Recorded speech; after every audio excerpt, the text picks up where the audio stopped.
Hi guys, welcome to our daily encounter. So far we've read about the Israelites constructing the tabernacle, and even the glory of God came down upon this tabernacle at the end of the book of Exodus. And now it's time for the tabernacle to move. It's now getting close to the time in which they are going to move from Mount Sinai. And this is a very important aspect of the tabernacle. The tabernacle was constructed not to just sit there at Sinai, but to move about and to move with the people as they journeyed through the wilderness and as they made their way to the promised land. And in order for this tabernacle to move, it was going to take the work of a lot of people. The Levites were responsible for this. There were at least 3 different groups within the Levites that were to be responsible for the various items of the tabernacle. The Kohathites were responsible for the holy objects, like the furniture and things like that. The Gershonites were responsible for the curtains. And then you had the Merarites who were responsible for the boards. But each of them had a particular part of the tabernacle they were responsible for in carrying as they moved through the wilderness. And not only that, each individual person within those groups had a responsibility. The sons of Aaron and the sons of Aaron were responsible for assigning to each of them his work and his load. This is mentioned in verse 19 of chapter 4 in connection to the Kohathites, but it's repeated, or similar statements are made with the Gershonites and the Merarites as well, that each individual person would be assigned their load and their work as they carried this tabernacle through the wilderness.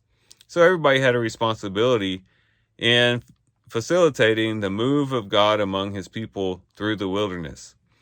And as we think about that in respect to the church, we see that this is also true. The church now is, in a sense, the tabernacle.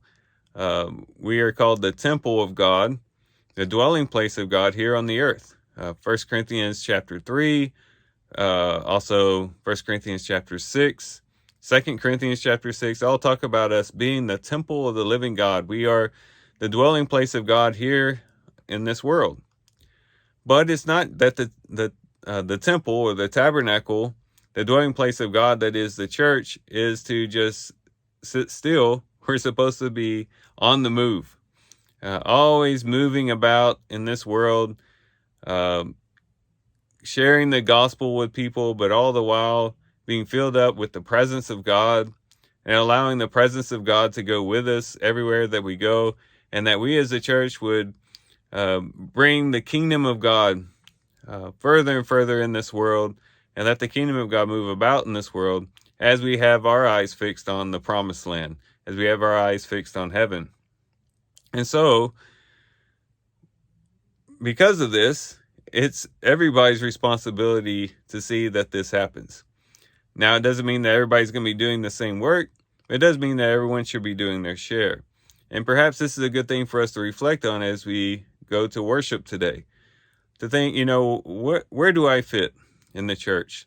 What are some things that I can bring to the church, either for the building up of the church or for the expansion of the church, whatever it might be. It's important for us to each know our work and our load, and to go to the Lord in prayer and to see what it is that we can do to help, maybe even today. And whether it's something big like sharing a message with the church, or leading in worship or something like that, or even just sharing an encouraging word with someone else, or helping someone else with their children at church services today, or whatever it might be, some type of service that we can bring to the church in order to help the overall health of the church and also the overall expansion of the church and the community.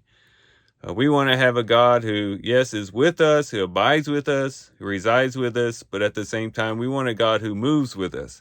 And this will be done much better if everybody's involved and everybody knows their role. Everybody knows what their responsibility is and are diligent in performing it.